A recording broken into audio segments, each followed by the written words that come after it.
arrêtée.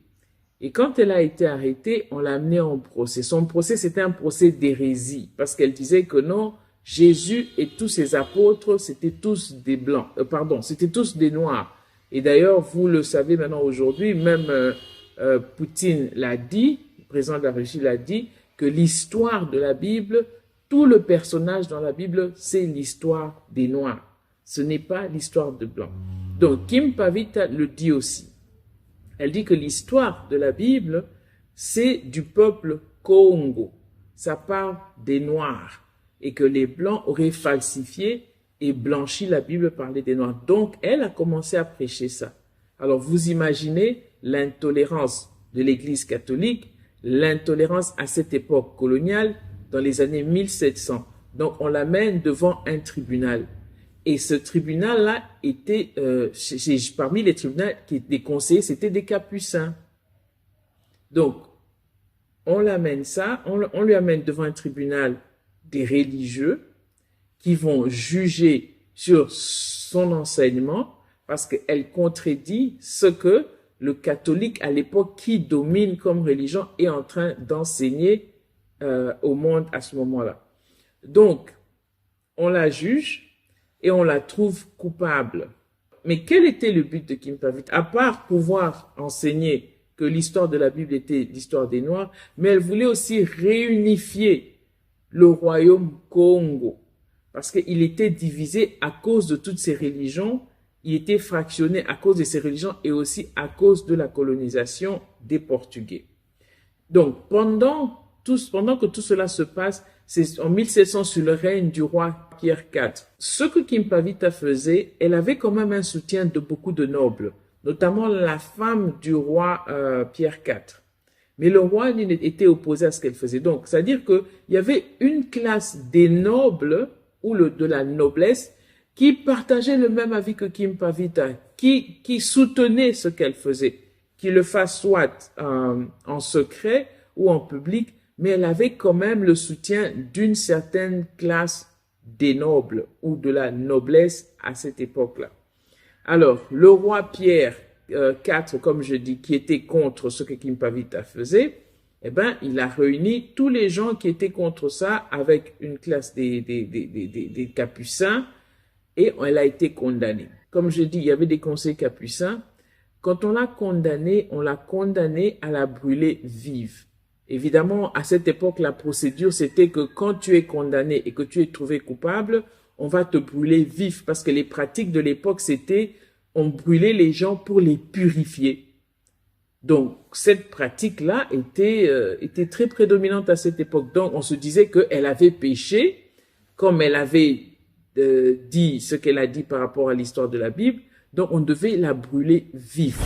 Alors, on a amené Kim Pavita sur un bûcher, déjà préparé, et de là, on l'a brûlée vif. Mais voici ce qu'elle dit avant qu'on la brûle.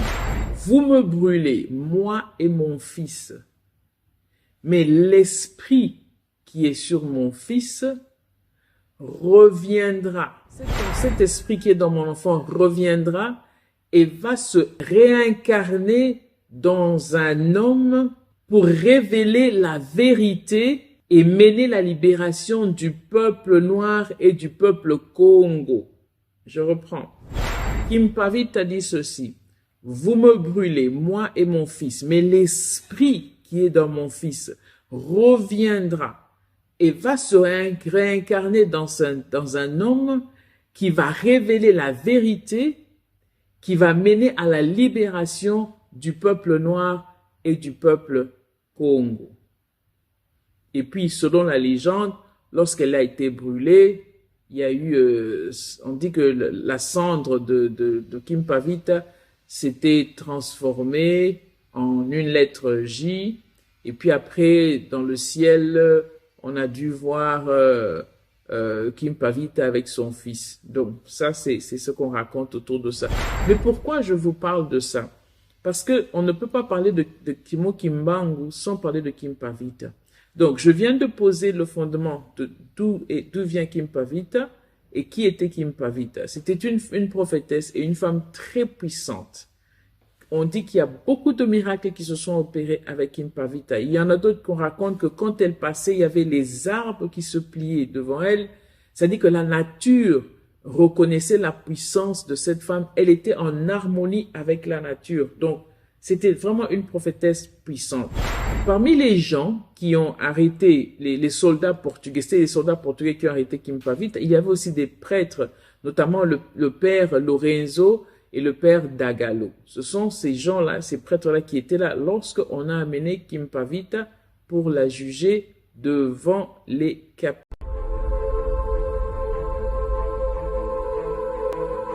Procureur général Nancy Ngalola Wampanga. Et ici, à la Cour suprême, nous n'avons que la vérité comme verdict acceptable. Vous êtes les juges. Je vous présente des analyses des sujets. Nous les analysons ensemble, mais c'est à vous de donner le verdict. L'émission précédente, nous avions parlé, j'ai un peu mentionné Kimpavita et puis j'ai mentionné Simon Kimbangu. Et je voudrais renforcer sur l'aspect spirituel. Je vous ai parlé que au stade de martyr, en 2019, le président Antoine Félix Tshilombo Tshisekedi appelle toute la population et il prend sur lui, avec le peuple congolais, la charge de faire la repentance selon 2 Chroniques 7:14. Alors, je vais parler de cette montée, de cette libération spirituelle. Je vais plutôt me concentrer sur ça et la décolonisation spirituelle. On demande pardon parce que nous sommes les Sémites et nous suivons les traditions faites par les Sémites. Pour ceux qui lisent la Bible, vous allez voir ça dans la Bible. Salomon, quand il a construit, le roi David voulait construire le temple, mais Dieu ne le lui a pas permis. Il a dit que c'est son fils Salomon qui allait le faire. Et quand il a construit le temple, qu'est-ce qu'il a fait? Il a dédié le temple à Dieu. C'est exactement ce que dans nos traditions sémites on fait. Fachi appelle la population, on fait la repentance et on dédie le peuple et le pays à Dieu. Alors, c'est la première activité libératrice de la décolonisation de l'esprit. Maintenant, pourquoi je mentionne Kimpavita? Parce que je ne peux pas parler de Kimbangu sans parler de Kimpavita. Kimpavita était une prophétesse. Elle est née d'une famille noble dans les années 1700. Née d'une famille noble à l'époque où le Portugal, justement, régnait sur le royaume Congo. Donc, à ce moment-là, c'est les Portugais qui envahissent et qui sont établis dans tout ce royaume-là. Et Kimpavita est née dans cette période. Donc, elle vient d'une famille noble, elle ne vient pas d'une famille, n'importe quelle famille. Et du fait qu'elle soit d'une famille noble, elle a été initiée à la religion catholique. Mais, qu'est-ce qui s'est passé? On lui avait donné le titre de Nganga Marinda. Si on doit traduire ça, ça veut dire que la personne qui est entre Dieu et les hommes. Donc, c'est cette personne-là qui parle aux esprits et qui parle aux hommes. Ce qu'aujourd'hui on appelle comme prophète. Donc, elle était une prophétesse. Quand on l'a initiée au catholicisme, elle a trouvé que la religion ou les enseignements de la Bible n'étaient pas, en fait, la Bible ne parlait pas des Blancs. La Bible parlait du peuple noir, du peuple Congo, avec K. Donc, quand elle a vu qu'il y avait des mensonges par rapport à ce qu'on nous enseignait et ce que la lecture de la Bible elle-même disait, elle a voulu maintenant parler et enseigner la différence ou le mensonge du catholicisme à cette époque-là. Et comme vous savez que c'est le catholicisme qui régnait, elle a été arrêtée. Et quand elle a été arrêtée, on l'a amenée en procès. Son procès, c'était un procès d'hérésie, parce qu'elle disait que non, Jésus et tous ses apôtres, c'était tous des blancs, c'était tous des noirs. Et d'ailleurs, vous le savez maintenant aujourd'hui, même Poutine l'a dit, le président de la Russie l'a dit, que l'histoire de la Bible, tout le personnage dans la Bible, c'est l'histoire des noirs. Ce n'est pas l'histoire de blancs. Donc, Kimpavita le dit aussi. Elle dit que l'histoire de la Bible, c'est du peuple Congo. Ça parle des Noirs. Et que les Blancs auraient falsifié et blanchi, la Bible parlait des Noirs. Donc, elle a commencé à prêcher ça. Alors, vous imaginez l'intolérance de l'Église catholique, l'intolérance à cette époque coloniale, dans les années 1700. Donc, on l'amène devant un tribunal. Et ce tribunal-là était, parmi les tribunaux qui étaient conseillés, c'était des capucins. Donc, on l'amène ça, on lui amène devant un tribunal des religieux qui vont juger sur son enseignement parce qu'elle contredit ce que le catholique à l'époque qui domine comme religion est en train d'enseigner au monde à ce moment-là. Donc, on la juge et on la trouve coupable. Mais quel était le but de Kimpavit? À part pouvoir enseigner que l'histoire de la Bible était l'histoire des Noirs, mais elle voulait aussi réunifier le royaume Congo, parce qu'il était divisé à cause de toutes ces religions, il était fractionné à cause de ces religions et aussi à cause de la colonisation des Portugais. Donc, pendant que tout cela se passe, c'est en 1700 sur le règne du roi Pierre IV. Ce que Kimpavita faisait, elle avait quand même un soutien de beaucoup de nobles, notamment la femme du roi Pierre IV. Mais le roi était opposé à ce qu'elle faisait. Donc, c'est-à-dire qu'il y avait une classe des nobles ou de la noblesse qui partageait le même avis que Kimpavita, qui soutenait ce qu'elle faisait, qu'il le fasse soit en secret ou en public, mais elle avait quand même le soutien d'une certaine classe des nobles ou de la noblesse à cette époque-là. Alors, le roi Pierre IV, comme je dis, qui était contre ce que Kimpavita faisait, eh ben, il a réuni tous les gens qui étaient contre ça avec une classe des capucins et elle a été condamnée. Comme je dis, il y avait des conseils capucins. Quand on l'a condamnée à la brûler vive. Évidemment, à cette époque, la procédure, c'était que quand tu es condamné et que tu es trouvé coupable, on va te brûler vif parce que les pratiques de l'époque, c'était on brûlait les gens pour les purifier. Donc, cette pratique-là était très prédominante à cette époque. Donc, on se disait qu'elle avait péché, comme elle avait dit ce qu'elle a dit par rapport à l'histoire de la Bible. Donc, on devait la brûler vif.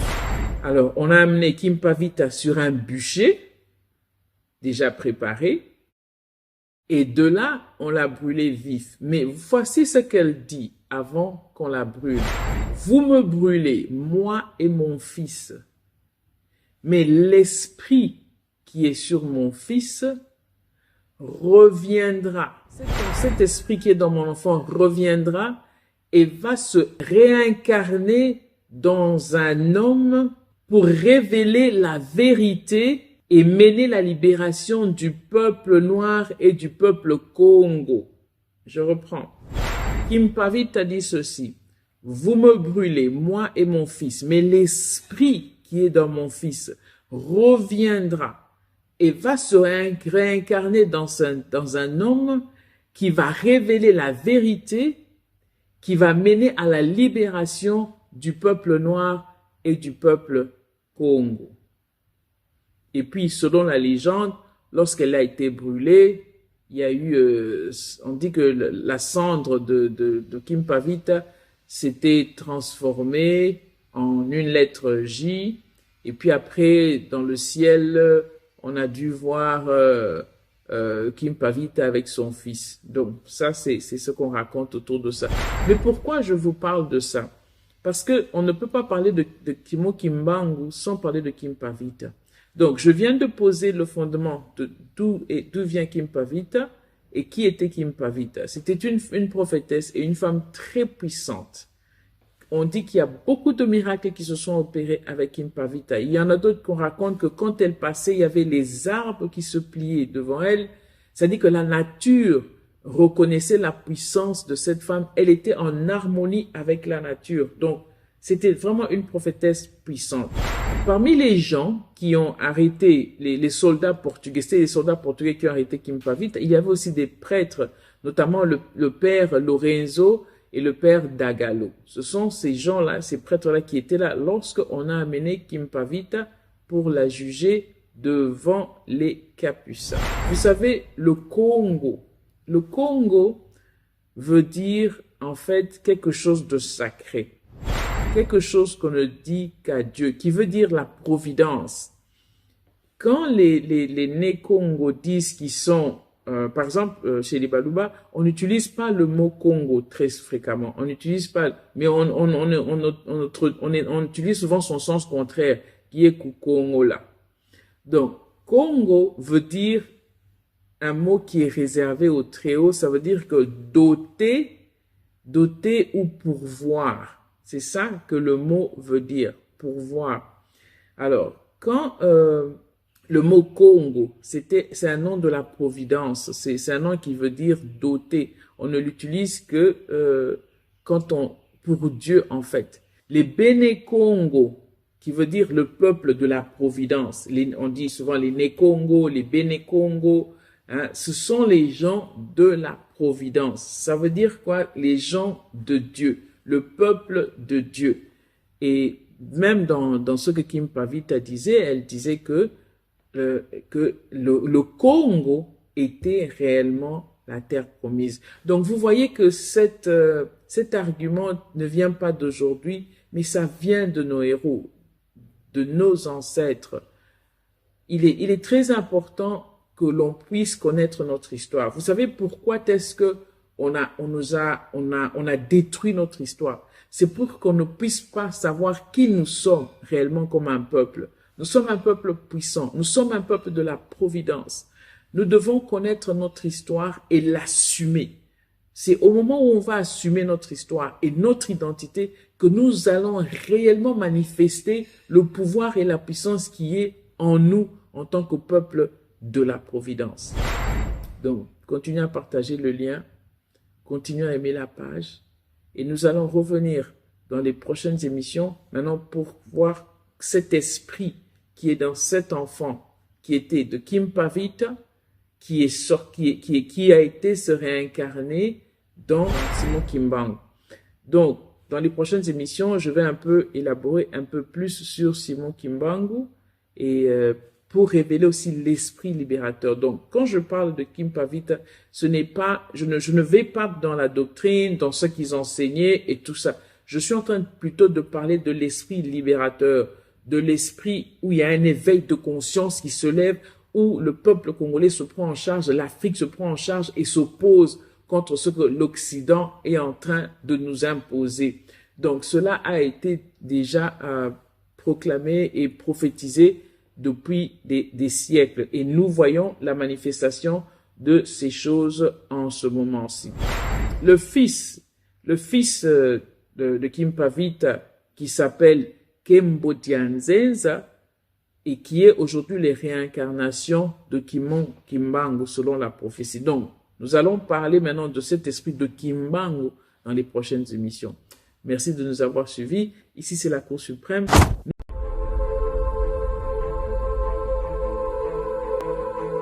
Ophelina, Jésus est mon papa. Naye liboso na bino pour représenter bino bana o bozo mona na bilili pe ba difficulté tozanango. Na bandaki musala oh ça fait longtemps ya koboko la bana selon ainsi dit l'Éternel. Mais ba difficulté ezamingi, difficulté ya loyer parce que tozo futela et puis difficulté au foot la bana minerval pour to chute au bandaki. To pesa qui avance mais tikali ndambo. Nazo banga ke bana oyo bakata classe bakoma nango na sukate. C'est pour cela Dieu m'a mis au cœur na lancé message oyo na batu nyonso ya motema malamu basunga bana oyo bozomona na bilili. Bana oyo bozomona na bilili ndambo na juna rond-point Ngaba, ndambo Victoire, ndambo Limete et puis ndambo l'état pesingai. Pona bande kolanga nyonso ba congolais bobi ba réalité nini to passer nango na mboka. Soki nga simple individu na ndimi kozwa bana oyo na bokola na ainsi dit l'Éternel. Ce qui l'État s'est décidé, tout le monde a sous fazer na zelate. C'est difficile, il y a aussi ngonga moko. C'est pour ça que lancé appel na bana nyoso nzambe pour na classe ya bana oyo, pour na loyer na bango, kolata pe kolia na bango. Na osenga na batu nyoso baza cœur sensible, pe baza na motema ko sunga ba sunga biso pe ba salisa biso. Toza na commune ya Kalamu, quartier Kauka, référence ya monene tukanga mina université Kimbangiste, avenue comme on a Marin numéro 16. Numéro de téléphone à biso pour na bateau balingi ba contacter biso pour na ba détail mon sousou, ils a plus 243 89 72 32 229. Zamba pambola bato nyoso ba ko assister biso. Merci beaucoup.